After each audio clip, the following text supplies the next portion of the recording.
आओ सुनाऊं कहानी। लाइक शेयर सब्सक्राइब कमेंट करना ना भूलें। हेलो व्यूअर्स, आज के एपिसोड के लिए मैं आप सभी से माफ़ी चाहूँगी क्योंकि हमारे यहाँ पर कंस्ट्रक्शन वर्क चल रहा है जिसकी वजह से बैकग्राउंड में नॉइज़ आ सकती है। सो प्लीज़ आप बैकग्राउंड नॉइज़ को इग्नोर करके कहानी पर फोकस कीजिए। Sorry for the inconvenience. आप देख रहे हैं हमसाया एपिसोड 3 समझने के लिए एपिसोड 2 ज़रूर देखें जिसका लिंक कमेंट बॉक्स में मेंशन कर दिया गया है। श्रद्धा किसी काम से वहां पीछे के कमरे में कुछ सामान रखने के लिए जा रही थी। उसने जैसे ही कमरे का दरवाज़ा खोला, युवराज ने पीछे से ही उसकी कमर में हाथ डालकर खुद के साथ साथ उसे कमरे के अंदर कर लिया। श्रद्धा ने एकदम हैरानी से युवराज की आंखों में देखा तो बौखला गई।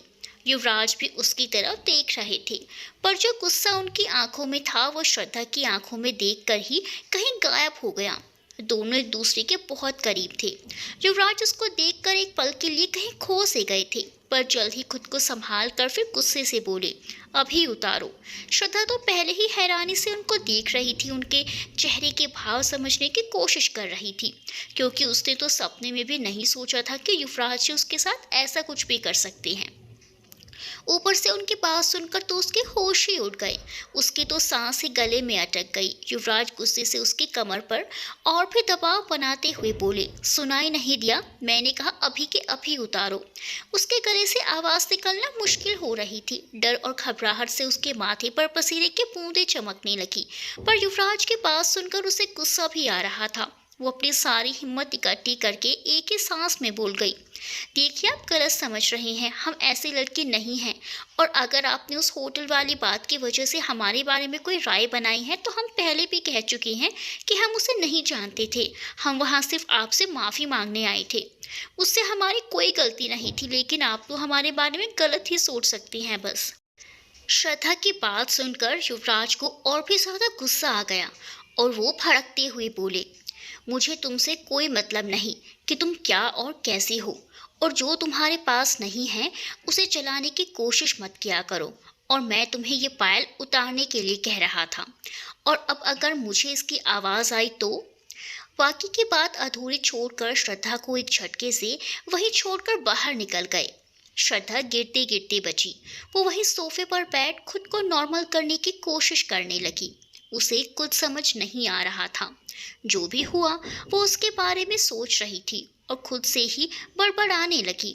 हमने युवराज को गलत समझकर क्या नहीं कह दिया, मगर हमें समझ नहीं आया कि हमारी पायल से युवराज को क्या परेशानी हो सकती है। पर जो हमने अभी उन्हें इतना कुछ कहा वो हमारे बारे में क्या सोच रहे होंगे। मगर उनकी भी तो गलती है।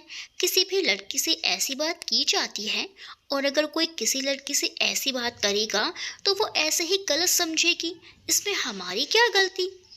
लेकिन जब वो हमारे आसपास या करीब होते हैं तो हम इतने नर्वस क्यों हो जाते हैं? और उनकी आंखों में कुछ तो था जो वो छुपाना चाहते हैं, पर क्या? श्रद्धा, तुझे क्या पता? और तू क्यों इतना सोच रही है? वो तो है ही खड़ूस, हमारे अच्छे भले मूड को खराब कर दिया। श्रद्धा ने जब खुद को नॉर्मल पाया तो वो वापस जाने के लिए उठी तो पायल की आवाज़ से वहीं रुक गई और अपनी पायल उतार कर वहीं एक तरफ रख देती है और फिर बाहर आ जाती है। बाहर आते ही मीरा ने उसे देखा तो उसके पकड़कर पूछने लगी, अरे श्रद्धा, इतनी देर से कहाँ थी? श्रद्धा कुछ बोलती उससे पहले ही मीरा को किसी ने बुला लिया। युवराज की नज़र श्रद्धा पर ही थी। जब उन्हें पायल की आवाज़ नहीं आई तो उनके चेहरे पर एक दर्द सा उभर आया, जिसे सबसे छुपा कर वो अपने लबों पर बनावटी मुस्कान ले आए। थोड़ी देर बाद मीरा उसे वहाँ से अपने साथ ले गई। रात की पार्टी में बड़ी रौनक थी। ज़्यादातर बिजनेसमैन आए हुए थे।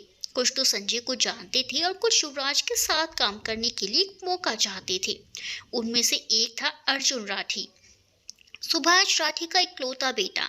आजकल राठी इंडस्ट्रीज को अर्जुन ही संभाल रहा था। उसकी उम्र भी लगभग 35 के करीब थी और देखने में वो किसी हीरो को मात दे रहा था। संजय ब्लैक और युवराज ग्रे कलर के कोट पैंट में बड़े ही स्मार्ट लग रहे थे। पार्टी में जितनी लड़कियां या औरतें जो किसी न किसी के साथ आई थी, सब के सब आंखें फाड़े युवराज और संजय को ही देख रही थी। हर कोई उनके साथ डांस करना चाहती थी। केशव, रॉकी और गुरु भी आज अपने यूनिफॉर्म से हटकर अलग अलग कलर के सूट में बड़े ही स्मार्ट लग रहे थे। आज सुबह से ही पूजा में बिजी थे और संजय ने पार्टी की भी जिम्मेदारी इन तीनों को ही सौंप रखी थी। अर्जुन आगे बढ़कर पर्सनली संजय से मिला और अपने साथ काम करने का उसने संजय को ऑफर भी दिया। युवराज सुभाष राठी के साथ काम कर चुके थे तो वो अर्जुन को भी जानते थे, इसीलिए उन्होंने संजय को हाँ में गर्दन हिला दी। मगर जब मीरा और श्रद्धा आई तो सबकी नजर उन दोनों पर ही टिक गई। मीरा ने ग्रीन कलर का वन पीस पहना था और उस पे हल्का सा मेकअप, खुले बाल, एक हाथ पे डायमंड का ब्रेसलेट, उसमें वो बड़ी सी खूबसूरत लग रही थी। और श्रद्धा ने भी ब्लैक कलर की वैसी ही ड्रेस जैसे मीरा ने पहनी थी। मीरा ने उसे जबरदस्ती पहनाई थी। उस पर हल्का सा मेकअप, खुले बाल, उस पर उसका मासूम छिचकता सा चेहरा। श्रद्धा बेहद हसीन लग रही थी। हर लड़के की नज़र उस वक्त उन दोनों पर ही थी, मगर अर्जुन की नज़र तो मीरा पर कुछ गहरी ही थी। और युवराज और संजय श्रद्धा को कनखियों से झांक रहे थे। हर किसी के ऐसे देखने से मीरा को तो कोई फर्क नहीं पड़ रहा, पर श्रद्धा बड़ी अनकंफर्टेबल हो रही थी। वो जल्द से जल्द वहां से जाना चाहती थी, पर मीरा की वजह से उसे रुकना पड़ रहा था। श्रद्धा की ये बात कोई और भी महसूस कर रहा था। दूर रहना या तो मजबूरी थी या फिर वो जान इस बात को इग्नोर कर रहे थे। वो ये बात खुद ही नहीं समझ पा रहे थे। पर संजय तो बार बार श्रद्धा को देख रहा था। वो उसे देखकर कुछ देर के लिए खौस आ गया। पार्टी में सब एंजॉय कर रहे थे, कुछ कपल डांस भी कर रहे थे। संजय ने हिम्मत करके श्रद्धा को डांस के लिए पूछा, मगर श्रद्धा पहले ही अपनी ड्रेस को लेकर परेशान थी। उसने संजय से ना कह दिया, मगर मीरा के जोर देने से वो संजय के साथ डांस करने के लिए चली गई और मीरा ने युवराज के पास जाकर डांस का ऑफर कर दिया। युवराज ने जब एक नज़र डांस फ्लोर पर डाली तो उन्हें अच्छा नहीं लगा।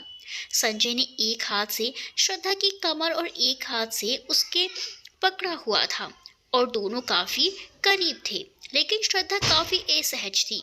यह तो समझने वाली बात है कि जब कोई कपल डांस करता है तो वह दोनों इतनी ही करीब होती हैं, मगर अब दिल को कौन समझाए कि किसी को बुरा भी लग सकता है। जहाँ श्रद्धा के चेहरे पर बेचैनी थी, वहीं संजय उसको प्यार से निहारने में लगा था। उसे अपने आसपास का होश भी नहीं था और उन्हें ऐसे देख युवराज को बुरा लग रहा था। मीरा ने जब युवराज को उस तरफ देखते देखा तो वो युवराज को जबरदस्ती ले गई। मीरा को लगा युवराज संजय को देख रहे हैं। पार्टी का समा जबरदस्त बंधा हुआ था। सॉफ्ट म्यूजिक चल रहा था। सब कपल्स एक दूसरे में खोए हुए थे। कहीं दिल मिल रहे थे तो कहीं दिल जल रहे थे। डांस करते हुए जब श्रद्धा की नज़र युवराज से मिली तो एक पल के लिए वो युवराज को देखती ही रह गई, क्योंकि जब से पार्टी में आई थी युवराज को नहीं देख पाई थी और अब वो मीरा की कमर में हाथ डाले डांस कर रहे थे, पर उनकी नज़र श्रद्धा पर ही थी। श्रद्धा को अचानक सुबह के बाद याद आ गई जब युवराज उसके इतना करीब थे। वो बिना कुछ सोचे समझे झटके से संजय से हाथ छुड़ाकर बाहर की तरफ भाग गई। घनेरी रात थी और उसके लिए बाहर एक खतरा पहले से तैयार था। संजय श्रद्धा के पीछे जाने लगा तो किसी लड़की ने उसे डांस के लिए पूछा तो वो ना नहीं कह पाया। आखिर वो पार्टी उसी ने दी थी।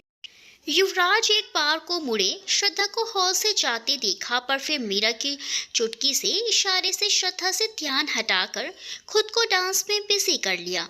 सब पार्टी एंजॉय कर रहे थे, सब लोग बिजी थे, किसी ने भी श्रद्धा पर ध्यान नहीं दिया। धीरे धीरे पार्टी खत्म हो गई, सब अपने अपने घर जा चुके थे। सबके जाने के बाद केशव, गुरु और रॉकी भी चले गए, मगर संजय ने युवराज को वहीं रोक लिया था। मीरा, संजय और युवराज तीनों थक कर वहीं सोफे पर गिर पड़े थे। युवराज ने बद्री काका से एक कप कॉफी का मांगा तो मीरा और संजय ने भी काका को कॉफी का ऑर्डर दे डाला। ऐसा नहीं था कि संजय और मीरा ने कभी ड्रिंक नहीं की, मगर आज उनके घर की पहली पार्टी थी तो आज दोनों ने ही नहीं पी थी और युवराज तो कभी ड्रिंक करते ही नहीं थे। मगर ज़्यादा थके होने पर उन्हें कॉफ़ी की हमेशा ज़रूरत रहती थी और ये बात बद्री काका अच्छे से जानते थे। रात के 12 बजे मीरा के फोन पर दयाल अंकल का फोन आया। पहले तो मीरा ने अपना गुस्सा निकाला पूजा और पार्टी में ना आने के लिए।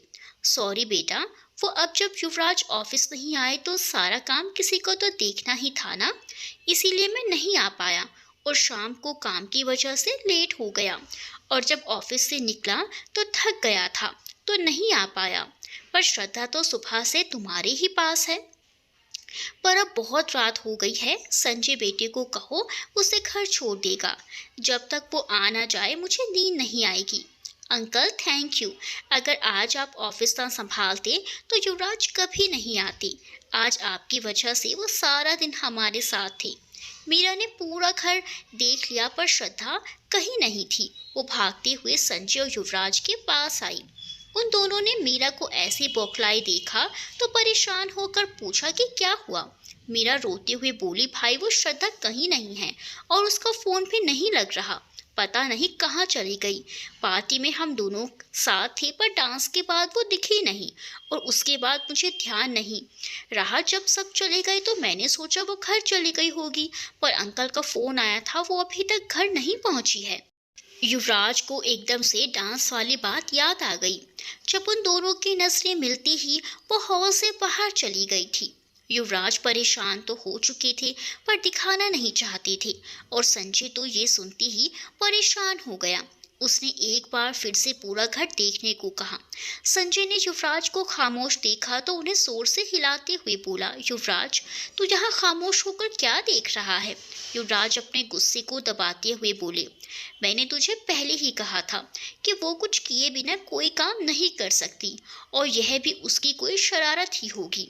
मीरा अपने फोन पर दयाल अंकल का नंबर देखकर परेशान होकर उन दोनों को देखने लगी और बोली, अब मैं अंकल को क्या जवाब दूं?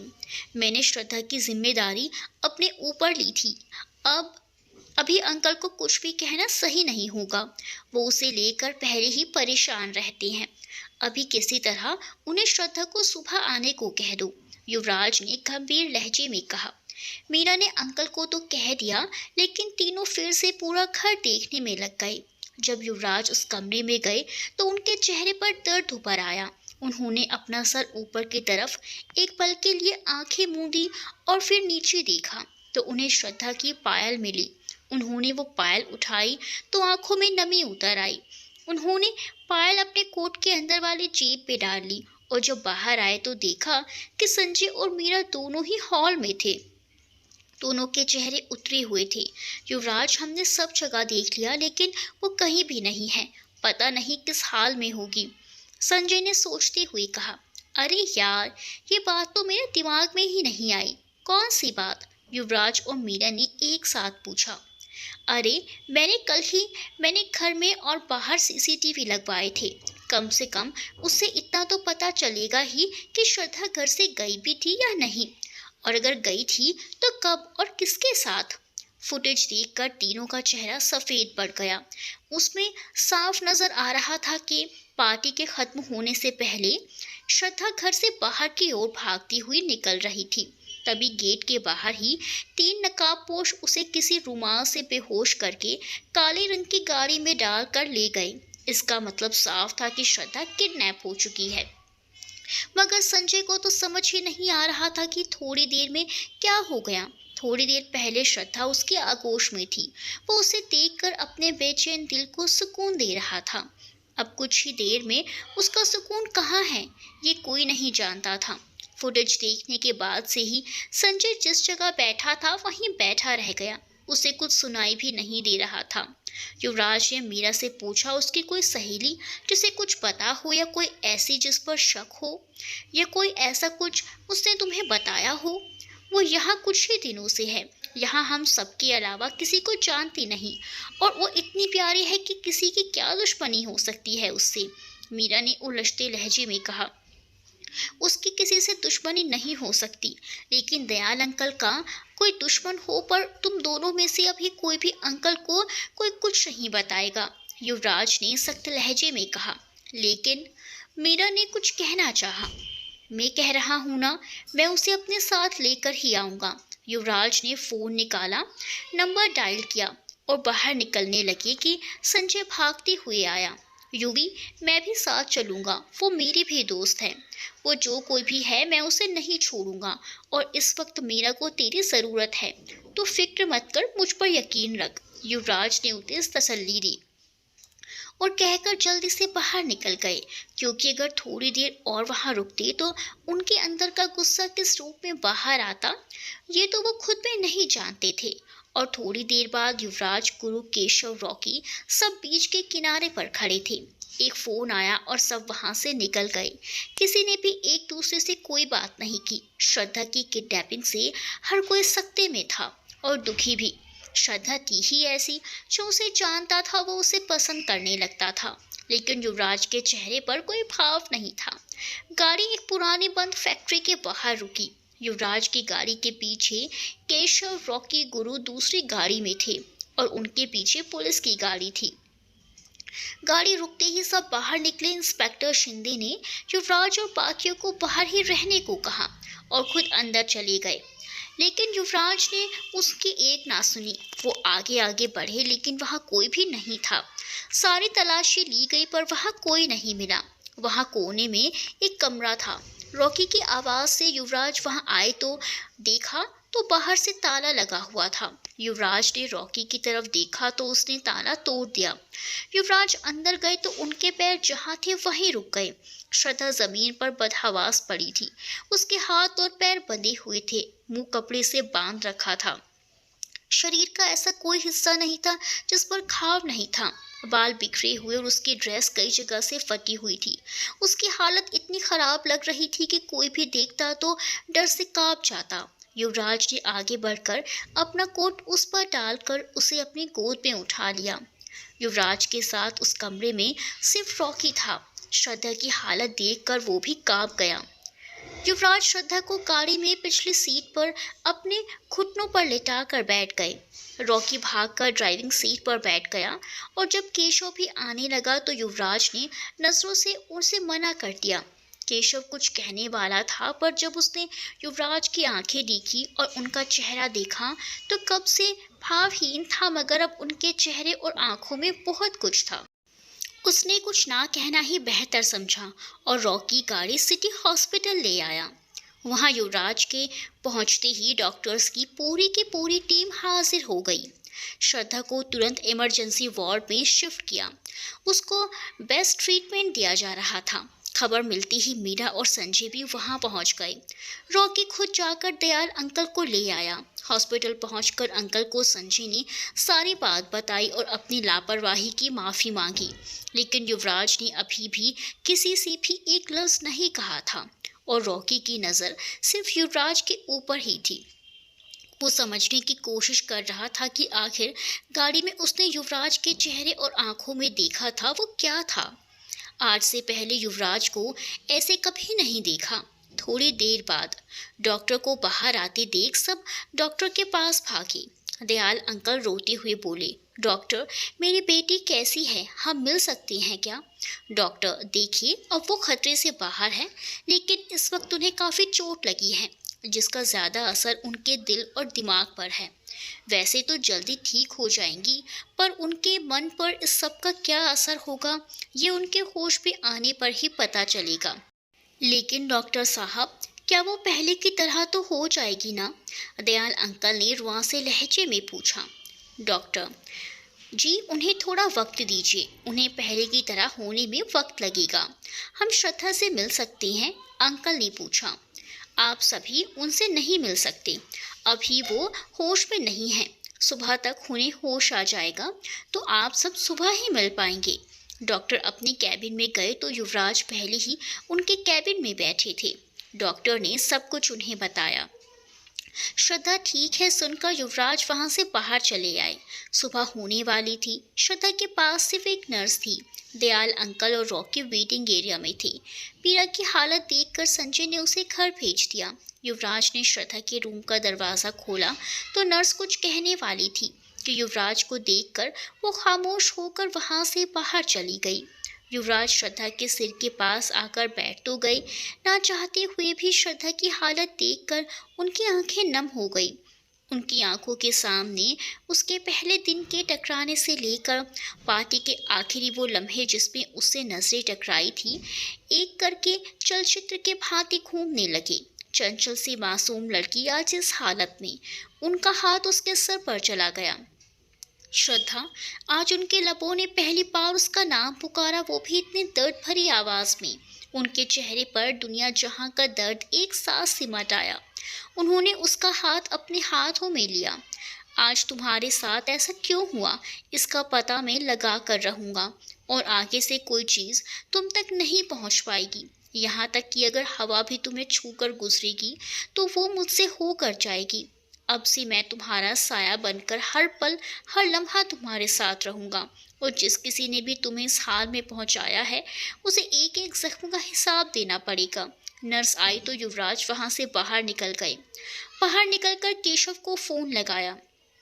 सर, हम सब तब से सब कुछ पता करने की कोशिश कर रहे हैं, मगर कुछ भी पता नहीं लगा। जब हम यहाँ पहुँचे थे उससे पहले ही ये जगह उन्होंने खाली कर दी थी। वहाँ और उसके आसपास भी ऐसा कोई कुछ नहीं मिला जिससे ये पता चल सके कि इस किडनैपिंग में किसका हाथ है। संजय घर के बाहर की सारी सीसीटीवी फुटेज देखो, और अगर कुछ भी लगता है तो उसका पता करो, समझे? ये कोई छोटी बात नहीं है। युवराज के खास आदमी पर हाथ डालने की हिम्मत की गई है।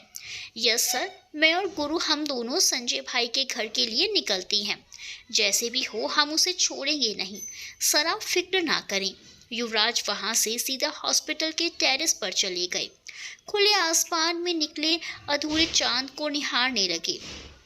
नहीं, मैंने कभी भी खुद को पिघलने नहीं दिया, पर तुम तो पत्थर को भी पिघला सकती हो, और मैं भी तो एक पत्थर ही हूँ। क्यों नहीं रोक पा रहा हूँ खुद को? आज तुम्हें इस हालत में देखकर मुझ पर क्या बीती है मैं समझ नहीं पा रहा हूँ, मगर मैं तुम्हें इस तरह नहीं देख सकता। उन्होंने एक सिगार निकाली और वहाँ बैठकर पीने लगे। क्या हाल है हमारे राठौड़ के? नागा ने जीत की एक कुटिल मुस्कान लबों पर लाते हुए जग्गू से पूछा। भाई, आपने सही कहा था, उस लड़की को अगर मार देते तो वो मज़ा नहीं आता जो अब आ रहा है। आपने क्या हाल करवाया उसका, तू नहीं जानता रे। अगर कोई किसी से प्यार करता है ना तो उसके लिए कुछ भी कर सकता है, और अगर वो मर जाए तो वो खुद को भी मरा हुआ मान लेता है। मगर उसे अगर तड़पाना हो तो उसकी कमज़ोरी पर बार बार वार करो, वो खुद ब खुद कमज़ोर हो जाएगा, समझा? अभी तो ये सिर्फ ट्रेलर है, पिक्चर तो अभी बाकी है मेरे यार, उसने फिल्मी डायलॉग मारते हुए रहस्यमय मुस्कान के साथ कहा। भाई, अभी तो उसे ये भी नहीं पता कि ये आखिर किसने किया है। क्या आइडिया था भाई कि पहले उसे किडनैप किया, फिर उसे इतना मार मार कर जख्मी कर वहीं छोड़ दिया। पर भाई, आपको कैसे पता कि वो उसे ढूंढ लेगा? जग्गू, तो उसे समझा नहीं है अभी, वो युवराज है, एक पल में कुछ भी कर सकता है। इसीलिए तुझसे मैंने ये काम दूसरी जगह से लोग बुलाकर दूसरे अड्डे पर करवाया है। वो यहाँ उन लोगों को ढूंढेगा जो अपने शहर जा चुके हैं, और वो गाड़ी भी समुद्र की गहराई में समा चुकी होगी। हा हा हा, जहरीली हंसी के साथ जोर जोर हंस रहा था।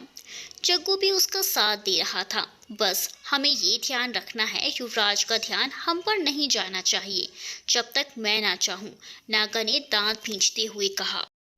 श्रद्धा को सुबह होश आया तो नर्स डॉक्टर को बुलाने चली गई। दयाल अंकल, रॉकी, संजय, मीरा सब बाहर खड़े डॉक्टर का वेट कर रहे थे। डॉक्टर के बाहर निकलते ही, अब कैसी है मेरी बेटी? डॉक्टर, पहले से ठीक है, अब तो उससे मिल सकती हैं। जी नहीं, पहले पुलिस अपना बयान लेगी, फिर आप सब मिल सकती हैं, इंस्पेक्टर शिंदे ने पीछे से जोरदार आवाज में कहा।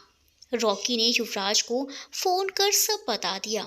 अभी इंस्पेक्टर शिंदे डॉक्टर से बात ही कर रही थी कि युवराज वहां पहुंच गए।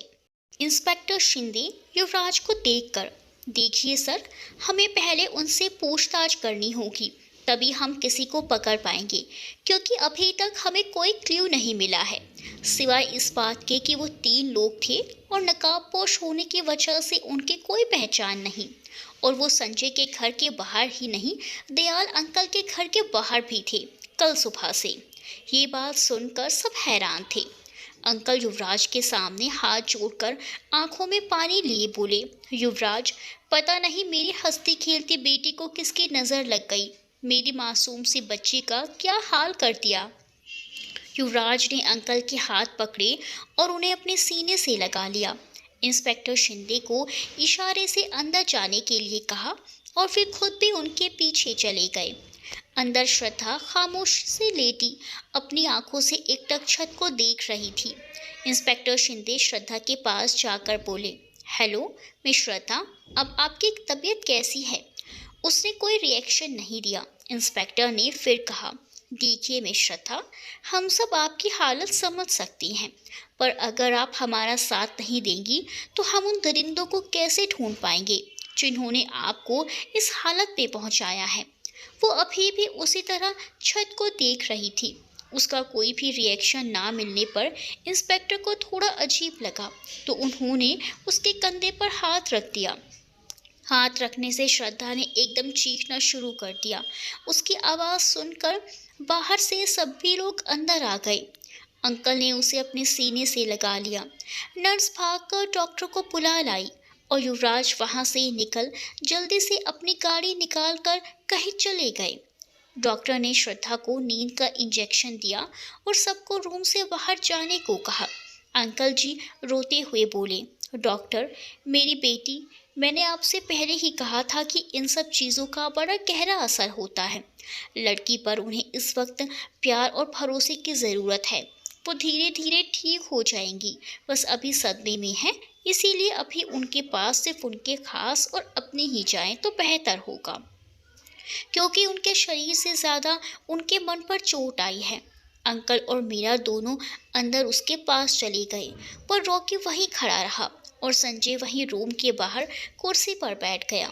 वो समझ ही नहीं पा रहा था, मासूम सी श्रद्धा जो हंसती खेलती हर पल शरारत करती, जो उसके दिल में कब समा गई, उस श्रद्धा को इस तरह चिल्लाते देख, उसकी इस तरह से हालत देख वो अंदर ही अंदर टूट रहा था।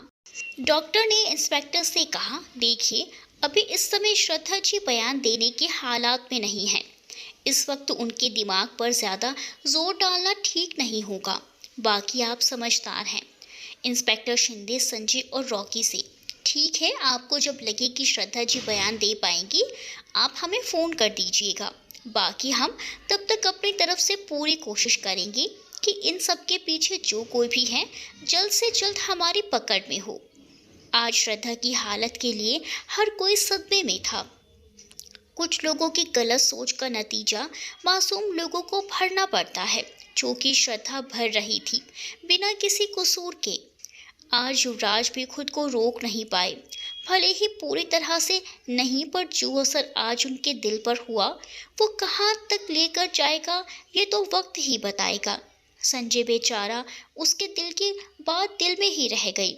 सच में जिससे हम प्यार करते हैं उसके साथ कुछ बुरा हो तो हम बर्दाश्त नहीं कर सकते, ऊपर से कुछ ना कर पाने की गिल्ट दिल को बेचैन कर देती है। वही हाल इस समय संजय का भी था। वो तो अंदर जाने की हिम्मत नहीं कर पा रहा था। सही मायनों में श्रद्धा की इस हालत को कोई भी सह नहीं पा रहा था। श्रद्धा को अभी आए हुए 1 महीना ही हुआ था, पर उसने अपने प्यार भरे स्वभाव से, अपने नटखटपन से सबके दिल में एक अलग ही जगह बना ली थी। चाहे वो मीरा और संजय हो या फिर रॉकी, गुरु, केशव, सबका उसे एक अनकहा सा रिश्ता बन गया था। और युवराज, जो उसे अपने ख्याल में भी नहीं आने देना चाहते थे, वो आज उसके लिए ना सिर्फ परेशान थे, बल्कि उसकी इस हालत के जिम्मेदार के लिए उनकी नफरत और गुस्से की भी कोई सीमा नहीं थी। युवराज के अंदर की आग और बढ़ गई जब उन्होंने श्रद्धा को इस कदर चीखते हुए देखा। उनकी आंखों में शोले दहक उठे थे, जिसको सबसे छिपाने के लिए वो वहाँ एक पल भी नहीं रुक पाए। वो वहाँ से सीधा अपने बंगले आ गए। वहाँ अभी भी राजू के सिवा कोई नहीं था। जैसे ही युवराज बंगलों पर पहुँचे, राजू ने सवाल किया, साहब, आपको चाय नाश्ता लेंगे? वो बिना रुके, बिना कोई जवाब दिए अपने कमरे में चले गए। उनसे दोबारा कुछ पूछने की किसी की भी हिम्मत नहीं थी और उनके कमरे में बिना पूछे बद्री और दयाल अंकल के सिवा कोई नहीं जा सकता था। युवराज आदमकद आईने के सामने दोनों हाथ सामने रखकर अपना गुस्सा कंट्रोल करने की जितनी कोशिश कर रहे थे, उनके कानों में उतनी ही श्रद्धा की चीखों की आवाज़ें सुनाई दे रही थी। उन्होंने गुस्से से जबड़ा भींच मुट्ठी बनाई और आईने पर मारा, जिससे जोरदार आवाज़ के साथ पूरा आईना टूटकर बिखर गया और युवराज के हाथ में शीशे के कुछ टुकड़े अंदर तक चले गए। युवराज वहीं पास में बेड पर बैठ गए, जैसे कुछ हुआ ही ना हो। ये दर्द भी वो दर्द कम नहीं कर पा रहा था। उनके हाथ से खून बह रहा था, लेकिन युवराज को कोई परवाह नहीं थी। राजू ने जब युवराज के कमरे से कुछ टूटने की आवाज़ सुनी तो उसने डर कर बद्री काका को फ़ोन कर दिया। राजू युवराज को देखिए तो समझ गया था कि वो गुस्से में है, पर यह नहीं पता था क्यों। राजू को भी पता था इस वक्त युवराज जी को अगर कोई संभाल पाएंगे तो वो है बद्री काका। उसने देर ना करते हुए काका को फ़ोन कर सब बता दिया। काका संजय के घर से जल्दी से निकलकर वापस युवराज हाउस आ गए। काका ने कितनी बार दरवाज़ा खटखटाया पर दरवाज़ा नहीं खुला। काका भी समझ नहीं पा रहे थे कि आखिर ऐसा क्या हुआ है जो युवराज पर इतना असर कर रहा है, क्योंकि युवराज के बारे में सब अच्छे से जानते थे कि वो किसी को भी इतनी ज़्यादा अहमियत नहीं देते थे कि वो किसी के लिए इतने परेशान हों। काका ये भी जानते थे कि उनके लिए दयाल जी क्या मायने रखती हैं, लेकिन इस तरह से। लेकिन श्रद्धा जिसे युवराज ने कभी नज़र भर के देखा भी नहीं, उसके लिए तो कोई सोच भी नहीं सकता था। पर आज वो हो रहा था जो किसी ने नहीं सोचा था, खुद युवराज जी ने भी नहीं। काका ने रॉकी को फ़ोन किया और पूछा, अभी तुम कहाँ हो?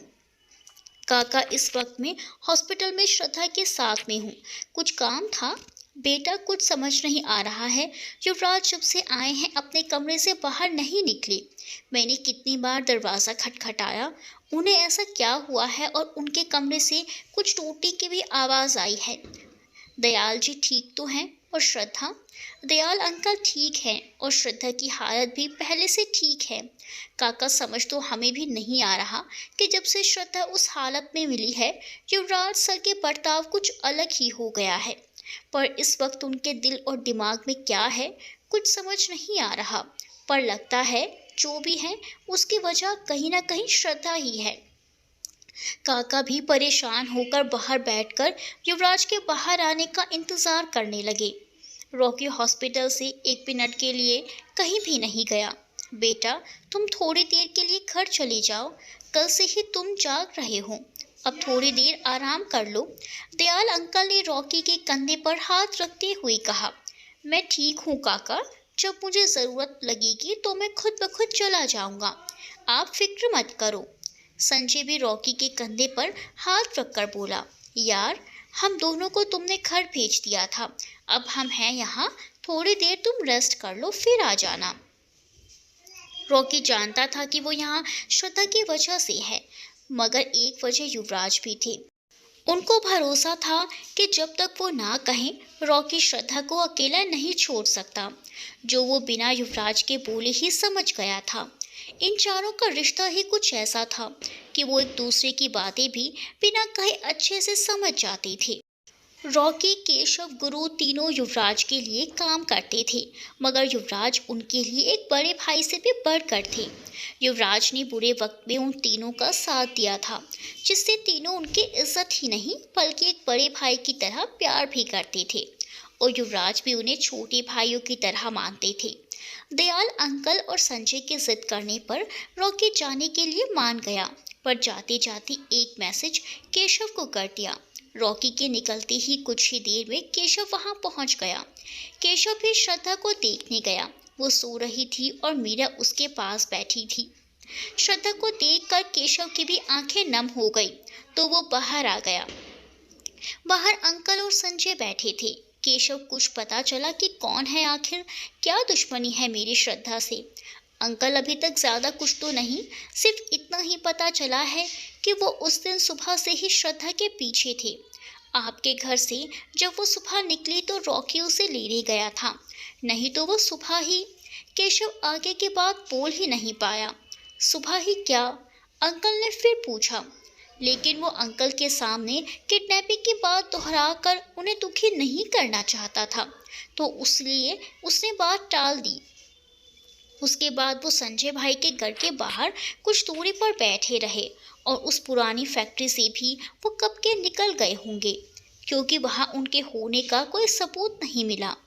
उस रोड पर गाड़ी आती तो दिखाई दी, मगर जाती नहीं, और बाकी दूसरा रास्ता हाईवे को जाता है। वहाँ के सीसीटीवी फुटेज से भी कोई क्लू नहीं मिला अब तक। हमने आपके घर के आसपास सब जगह पता किया है, किसी ने कुछ नहीं देखा। कुछ समझ नहीं आ रहा कि कौन हो सकता है जो ये सब छिप कर रहा है। और अभी श्रद्धा की जो हालत है वो कुछ बता भी नहीं पाएगी, नहीं तो कुछ तो पता चलता। पर अब हमें इंतज़ार करना होगा। जब तक वो ठीक नहीं हो जाती उसका खास ख्याल रखना होगा, क्योंकि हमें उस आदमी का कुछ नहीं पता, तो कहीं वो श्रद्धा को दोबारा कोई नुकसान ना पहुंचा सके। दयाल अंकल का दबा हुआ डर आज उनके सामने खड़ा था। बस दूरी थी तो इतनी कि अभी उन्हें उसका नाम नहीं पता था। वह ये सोचकर परेशान हो रहे थे कि ऐसा कौन हो सकता है जो मेरे साथ ये सब करे, क्योंकि जो लोग अंकल को जानते थे उन सबको पता था कि दयाल अंकल युवराज के खास हैं। तो अगर ऐसा जानकर भी किसी ने किया है तो वो कितना खतरनाक हो सकता है। और जो अब श्रद्धा के साथ हुआ, उस सब से यही पता चलता है कि वह जो कोई भी है हम सबको अच्छी तरह से जानता है। लेकिन ये समझ नहीं आ रहा कि उसने श्रद्धा को ही निशाना क्यों बनाया। सोच सोच कर अंकल का सर घूमने लगा, पर इस बात का कोई हल नहीं निकला। उन्होंने युवराज को फ़ोन किया और कहा, युवराज, मैं श्रद्धा को घर लेकर जाना चाहता हूँ, अगर आप डॉक्टर से बात करें तो। युवराज उस समय कुछ भी बोलने की हालत में नहीं थे। उन्होंने अंकल जी कहकर फ़ोन कट कर दिया। युवराज अब बोझल कदमों से उठे, पहले अपने हाथ से कांच के टुकड़े निकाले, फिर उस पर दवाई लगाकर पट्टी बांधकर बाथरूम में चले गए।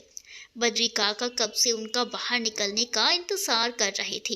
कमरे के बाहर निकले तो काका उनके पास चले गए। काका ने उनके गंभीर चेहरे और हाथ की चोट देखी तो घबराते हुए बोले, बेटा, हम नहीं जानते कि आप इतना परेशान क्यों हैं, पर खुद को नुकसान देने से या खुद को बेकाबू करने से किसी चीज़ का हल नहीं निकल सकता जब तक कि हम खुद को मजबूत ना कर लें। जब हम मजबूत होंगे तो कोई भी हमें नुकसान नहीं पहुंचा सकेगा, और अगर हम कमज़ोर हो जाएंगे तो सामने वाला और मजबूत होकर हम पर वार करेगा। मैं बस इतना ही कहना चाहता हूँ कि कभी अपने आप को इतना कमज़ोर तो नहीं देखा। अगर कोई बात है तो कम से कम अपने काका से तो कह सकते हो। ऐसी कोई बात नहीं है काका, और अगर कुछ होगा तो आपको ही तो बताऊंगा। आखिर आप और अंकल के सिवा है ही कौन मेरा। कहकर युवराज वहां से निकल गए। आज काका को युवराज की आवाज़ में एक दर्द का और आंखों में कुछ अलग ही एहसास दिखा। उन्होंने युवराज की और भी फिक्र होने लगी। हॉस्पिटल में युवराज डॉक्टर के कैबिन में गए और श्रद्धा के डिस्चार्ज के बारे में बात करने लगे। देखिए युवराज, श्रद्धा जब तक नॉर्मल नहीं हो जाती, अगर यहाँ रहे तो बेहतर ही है, क्योंकि इस समय वो जिस मेंटल कंडीशन में है वो डिप्रेशन में भी जा सकती है। इसीलिए उसे अभी मेडिकल की ज़रूरत है। युवराज ने दयाल अंकल को सारी बात बता दी, मगर अंकल जी ने जिद पकड़ ली थी कि वो श्रद्धा को घर लेकर जाना चाहती हैं। युवराज, वो हॉस्पिटल से बहुत डरती हैं। अगर वो घर में रहेगी तो जल्दी ठीक हो जाएगी और सेफ भी रहेगी। अंकल किसी भी कीमत पर उसे यहाँ से लेकर जाना चाहते थे, तो युवराज ने भी ज़्यादा जोर नहीं डाला। शायद वो खुद भी यही चाहते थे कि वो जल्द से जल्द नॉर्मल हो जाए। तो उन्होंने डॉक्टर से बात कर ली और वापस से चले गए बिना श्रद्धा को मिले। अंकल, संजय, मीरा और केशव सभी मिलकर उसको घर ले आए। श्रद्धा अभी भी किसी से बात नहीं कर रही थी, पर अब उसका चीखना चिल्लाना बंद हो गया था। बस अब थी तो उसके चेहरे पर गहरी उदासी वाली खामोशी। शायद वो ये समझ ही नहीं पा रही थी कि आज तक हमने किसी के साथ कुछ गलत करने का सोचा तक नहीं, तो आखिर हमारे साथ ये सब क्यों हुआ। आखिर हम उस वक्त ऐसे बाहर क्यों निकले। आखिर युवराज को देखकर हम खुद को रोक क्यों नहीं पाए। क्यों हम खुद को भूल गए और इतनी रात को बाहर आने की गलती कैसे कर दी। उसका दिल दिमाग सोच सोच कर इस वक्त पूरी तरह हैंग था। वो खुद में ही इसका जवाब ढूंढ रही थी। अगर सुबह युवराज हमें इस तरह ना ट्रीट करते तो उन्हें देखकर हम ऐसे कभी रिएक्ट नहीं करते। वो अभी भी अपने मन की भावनाओं से बेखबर थी। उसको सोचते हुए और दवाइयों के असर से नींद आ गई। अंकल, अब श्रद्धा भी पहले से ठीक है और काफ़ी देर हो गई है, कल फिर आऊँगा, अभी चलता हूँ, पर आप श्रद्धा को अकेला मत छोड़िएगा, केशव ने अंकल को उठते देते हुए कहा। अंकल दोनों हाथ जोड़कर बोले, बेटा तुम सबका बहुत बड़ा एहसान है, मैं इसका कर्ज कभी नहीं चुका पाऊंगा। आज अगर मेरी बेटी ठीक है तो तुम तीनों और युवराज की वजह से है। केशव ने उनके हाथ अपने हाथों में लेते हुए कहा, अंकल आप तो हम सबको पराया कर रहे हैं। शायद आपने हमें कभी अपना माना ही नहीं, पर श्रद्धा हम सबको अपना भाई मानती है और हम सब भी उसको अपनी बहन मानती हैं। इसमें एहसान की कोई भी बात नहीं है। भाइयों का तो फ़र्ज़ होता है कि वो हर वक्त अपनी बहन की रक्षा करें। कहकर केशव बाहर आ गया और फ़ोन निकाल कर किसी से कुछ कहा और फिर वहाँ से चला गया। अंकल ने संजय और मीरा को भी घर जाकर आराम करने के लिए कह दिया। थोड़ी ना नुक्कड़ के बाद वो दोनों भी अपने घर चले गए। अंकल वापस श्रद्धा के कमरे में चले गए। इस वक्त वो जानते थे कि उसको उन्हें ही संभालना होगा। जैसे ही वो उसके रूम में गए, वो नींद में ही कांप रही थी और ज़ोर ज़ोर से बड़बड़ाए जा रही थी। उन्होंने भागकर उसको हिलाया, पर वो सपने में इतनी घबराई हुई थी कि बड़ी मुश्किल से उसकी आंख खुली। उसने अपने आसपास देखा तो वो अपने घर पर अपने बाबा के पास थी। अंकल ने उसको अपने गले से लगा लिया और उसका सर सहलाने लगे। उसने भी कसकर अंकल को पकड़ लिया, जैसे छोड़ने पर कोई उसे वहां से ले जाएगा। उसकी आंखों से आंसू रुकने का नाम ही नहीं ले रहे थे। उन्होंने उसको प्यार से समझाते हुए कहा, श्रद्धा बेटा तुम ठीक हो और तुम ही कहती हो ना कि तुम्हारे कान्हा जी तुम्हारे साथ हैं, तो वो कभी भी तुम्हारे साथ गलत नहीं होने देंगे। पर इसके लिए तुम्हें उन पर विश्वास करना होगा ना। उसके आंसू पोंछकर उन्होंने फिर कहा, बेटा अगर हम कमज़ोर बने तो जीना और मुश्किल हो जाएगा, लेकिन मैं इतना जानता हूँ कि मेरी श्रद्धा इतनी कमज़ोर नहीं है जो किसी एक हादसे की वजह से जीना ही छोड़ दे। श्रद्धा ने अपना सर हिलाया। अंकल ने उसका सर अपनी गोद पर रखकर तब तक सहलाते रहे जब तक कि वो सो नहीं गई। अंकल उसको सुलाकर बाहर आ गए। वो अपनी पत्नी ममता जी की फोटो लेकर उनसे बातें करने लगे। तुम अपनी बेटी को मुझसे दूर इसलिए लेकर गई थी कि जो शुभम के साथ हुआ वो श्रद्धा के साथ ना हो। तुम कैसे कैसे हालात में अकेली रही, लेकिन श्रद्धा को संभाला। पर देखो, मैं तो तुम्हारी श्रद्धा को कुछ महीने भी नहीं संभाल पाया। आज मैं खुद को बड़ा बेबस पा रहा हूँ। पति और पिता होने का फ़र्ज़ ना मैं कल निभा पाया था और ना ही आज। मेरे उसूलों की दीवार तुम्हारे और मेरे बीच हमेशा से रही, पर अब मैं श्रद्धा को खोना नहीं चाहता। अंकल कितनी देर ऐसे ही ममता जी की फ़ोटो को सीने से लगाए खुद से बातें करते रहे और उनकी आंखों से आंसू गिरते रहे। उन्होंने श्रद्धा के सामने खुद को बांध रखा था, पर अब वो अपने आंसू नहीं रोक पाए। सारा गुबार बाहर निकल आया। सच ही तो है, इतने सालों बाद मिली उनकी खुशी को इतनी जल्दी नज़र लग गई थी, तो उनका टूटना तो जायज़ ही था। फ़ोन की आवाज़ से वो अपने ख्यालों से बाहर आए। फ़ोन देखा युवराज का था। उन्होंने अपने आंसू साफ किए। अंकल आप ठीक हैं? और श्रद्धा? युवराज भी क्या बताऊं कि मैं कैसा हूँ। हाँ श्रद्धा पहले से बेहतर है, बस थोड़ा डर ज़्यादा गई है, तो इस वक्त उसके साथ रहना ज़रूरी है। मैं जानता हूँ अंकल कि इस वक्त उसके लिए आपका प्यार और वक्त ही दवा है, इसीलिए जब तक वो ठीक नहीं हो जाती आप किसी भी तरह की फ़िक्र मत करिएगा। और अगर किसी भी चीज़ की ज़रूरत है तो बस आप एक बार आवाज़ दे देना। आपका हक है इस युवराज सिंह राठौर पर। ये तो आपका प्यार है युवराज। मैं कभी नहीं भुला सकता कि मॉम डैड के बाद आपने मुझे किस तरह संभाला, तो आप मेरे लिए मेरे पापा की तरह हैं। आप फिक्र मत करिए अंकल, जिसने भी ये सब किया है मैं उसे ऐसे ही नहीं छोड़ूंगा। चाहे वो पाताल में ही क्यों ना छिप जाए, मैं उसे वहाँ से भी ढूंढ लूँगा। ये मेरा वादा है आपसे। मुझे आप पर पूरा भरोसा है युवराज। युवराज ने अपनी बेचैनी की वजह से ना चाहते हुए भी श्रद्धा के लिए अंकल को फ़ोन कर दिया। अब कहीं जा कर उनकी बेचैनी को थोड़ा आराम आया तो वो बद्री काका के बुलाने पर खाने के लिए चले गए। पर थोड़ा सा खाना खाने पर वो फिर अपने कमरे में आ गए। काका एक कप कॉफ़ी लेकर युवराज के कमरे में आए। वो अपने कमरे की बालकनी में खड़े थे। काका ने कॉफ़ी का कप युवराज को पकड़ाया और बोले, मैं जानता हूँ इस वक्त दयाल जी पर क्या बीत रही होगी और उनकी तकलीफ से आपको भी फर्क पड़ता है, इसीलिए आज आप इतना बेचैन हैं और होना भी चाहिए। जब कोई हमारे बुरे वक्त में साथ दे, उसका साथ कभी नहीं छोड़ना चाहिए। युवराज खामोशी से काका के पास सुन रहे थे। आंखें अभी भी बाहर की तरफ देख रही थी या वो कुछ छुपा रही थी। काका उनकी खामोशी देखकर उनके कंधे पर हाथ रखकर बाहर निकल गए और छोड़ गए युवराज को अपनी उलझनों के साथ। क्या सच में श्रद्धा का मेरे आसपास होना मुझे बेचैन करता था? अगर नहीं तो मैं हमेशा से उससे ऐसे क्यों बिहेव करता हूँ और उसे इस हालत में देखकर क्यों मैं सब कुछ भूल गया था? उसकी तकलीफ से पहली बार इस युवराज की आंखों में डर और नमी एक साथ क्यों आए? क्या कहीं मैं पिघला तो नहीं? जब से मॉम डैड और शिप्रा गए हैं तब से आज तक पीछे मुड़कर नहीं देखा मैंने।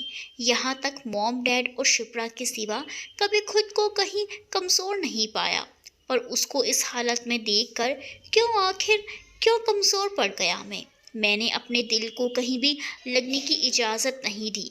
एक बार अपनों के जाने से तो मैं खुद को संभाल चुका हूँ, पर दूसरी बार शायद मैं कुछ भी नहीं सह पाऊंगा मैं। तुम क्यों चली आई? आखिर क्या है जो मैं तुम्हारी ओर खिंचा जा रहा हूँ और इस हालत में तुम्हें देखकर मेरे दिल को करार क्यों नहीं है? नहीं नहीं, मुझे तुमसे दूर ही रहना होगा। यह हम दोनों के लिए ही सही होगा। क्या युवराज खुद को श्रद्धा से दूर कर पाएंगे? देखते रहिए अगले एपिसोड में।